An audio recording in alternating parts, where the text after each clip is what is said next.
Hey guys, this is my first Noctis video. It's going to be a Noctis class tier list video.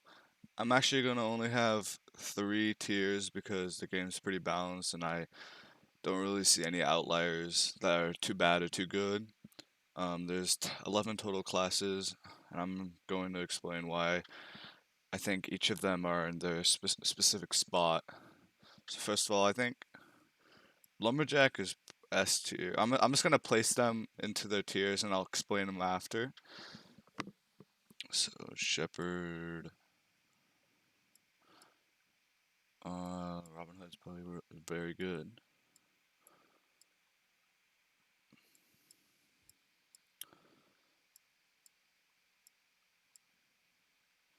Uh,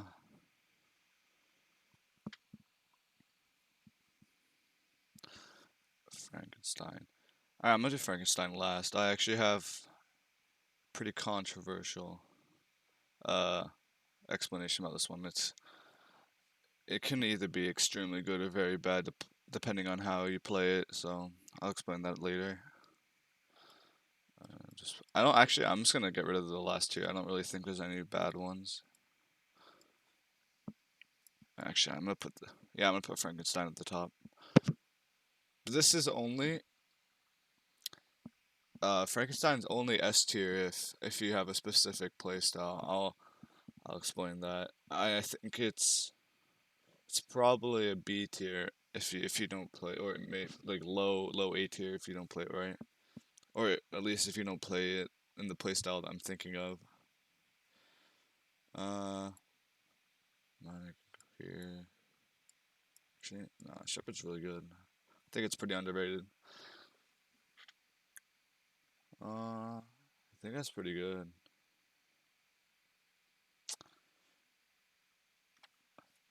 Yeah, I think. Okay, I'll go from bottom to top. So, actually, I think these last like 5 classes here, or honestly, these last 6 are pretty equal. I don't really see one ahead of another. Besides that, these are also pretty even. I think Bomber is slightly better than Nether Mage, but otherwise it's pretty even. So I think Captain is it's not bad at all. It's just not as good as these ones up here. It's just because after the nerf, it doesn't get as much regen as before, and obviously the rod is probably the biggest part of the class, I think, and it has a pretty good armor potential, so it's definitely a decent class. Actually, so Rabbit is actually, I think it's pretty underrated. The jump boost that the Rabbit gets, like the jump boost spots, are you can use them to escape extremely easily. So then you got turtle or a clown.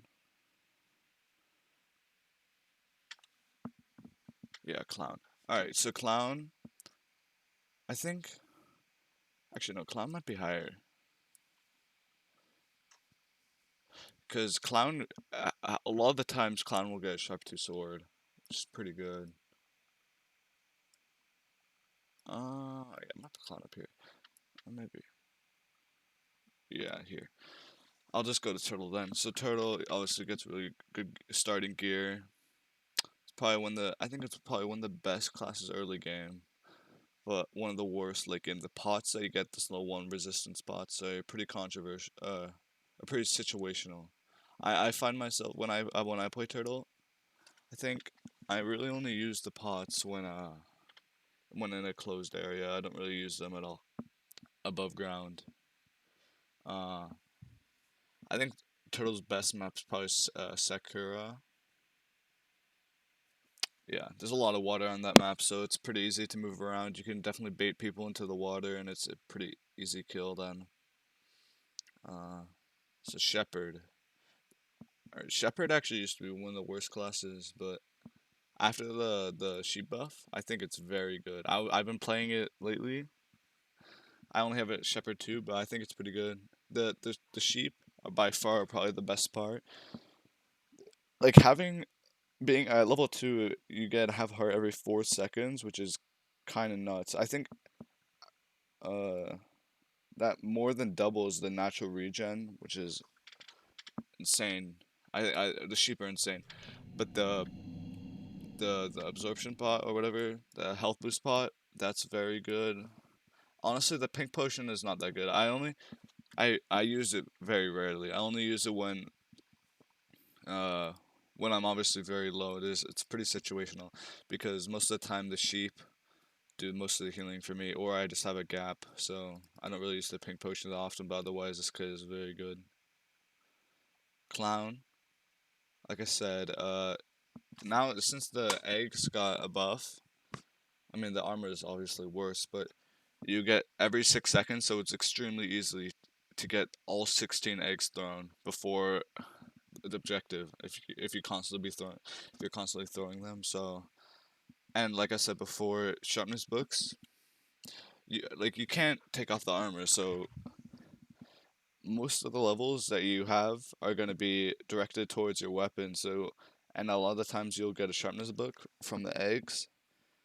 I would probably say like 50% of the games you would get a sharp 2 sword.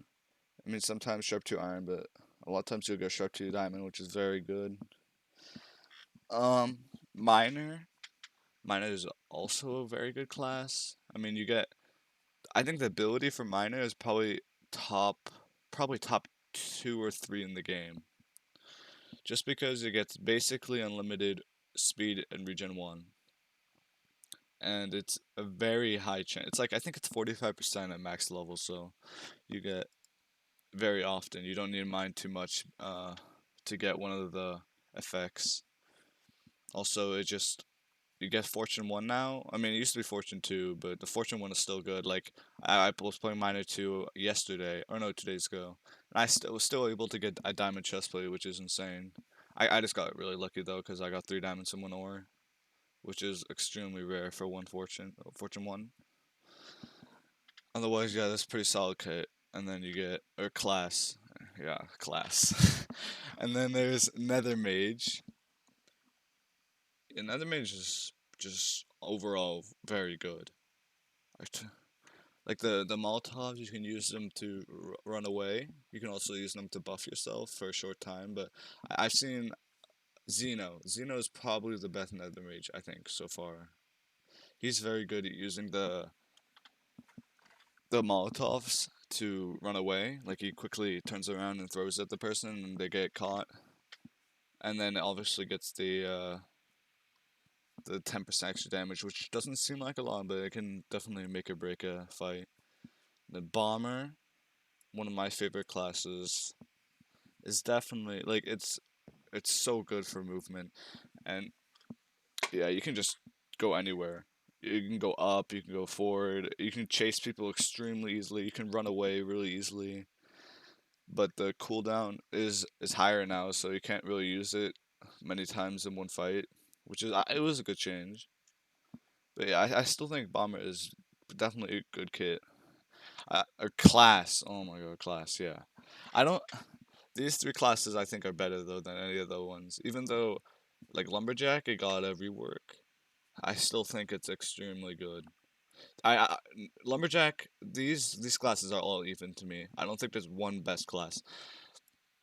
And like I said, Frankenstein is only good if you do it in one place now, which is, I think, if you now it gets 4 poppies. So if you literally just camp all game and you play extremely passively, and you don't even need to spawn your golem for that iron, because most of the time you're just gonna be looting chests, running around. You'll get enough gear easily. If you and then you wait till the end game, and usually it'll just be a 1v1 then. I think you can use all 4 poppies on the last guy, or at least 3. You'll probably have 3 yeah, you'll definitely have 3 if you play it right. You might need to use 1 to run away, but yeah, if you use 3 on the same guy, they have like it's so hard to beat them. Especially if you're a good Frankenstein, you can use the poppy to combo, or use the golem throw to combo off, and a lot of times it's very easy to get a double hit off the golem throw, and the golem hit by itself already does like I think 1.5 hearts. So you get like 4 hearts of damage, 4.5 hearts of damage just off one poppy, and it gets him in a really bad spot.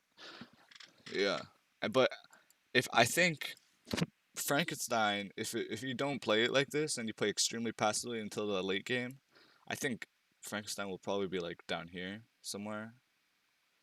Yeah, somewhere here. And if you start using because if you use the poppies early game, I mean you might need to survive, but if you use them early game, a lot of times you're not gonna have any utility late game, and it's definitely gonna the other guy is gonna have a massive advantage over you.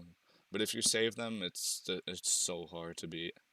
Um, I've always thought Robin Hood is good, especially if you're a good archer and you're able to land your shots pretty easily. It's very good, especially now that you can cancel your fall damage from any height. You just gotta time it, which if you're a good player, you're gonna be able to do that almost every single time, which is insane. Like you could just jump off of any spot and get away instantly because you're not gonna take any fall damage. Like if you're about to die and you're on the top of caverns, um, you could literally just jump off the cliff, and no one's gonna be able to jump down and help, or jump down and try helping you, or not help but fight you. So that's like, or just the Robin Hood Lodge in general. You can just get away very easily. You can jump up into higher spots where people can't reach you. You can use it aggressively. It's just a good kid. A good. Oh my god, I keep saying kid, but it's a class. I don't know why, but yeah, it's a very good class. Lumberjack. Like I said before, even though it got a slight nerf, or it was a rework, but I still think it was a slight nerf. I think that it's still insane. Or it's yeah. I think it's just because the armor combined with the resistance is so good. Like the Prot 2 full chain combined with resistance is like, I don't know how good it is, but it just feels like, if you know what Max Noctis is, or that's, I don't know what if that's what we're officially calling it, but it's where you get diamond helmet, diamond boost, iron pants, iron chest plate. I think full Prot 2 chain and then getting the resistance is better. Like better than that, which is ridiculous. Yeah, it's just so tanky. I just think it's one of the best classes. And yeah, that's the overall Noctis tier list. I hope you guys enjoyed, and peace.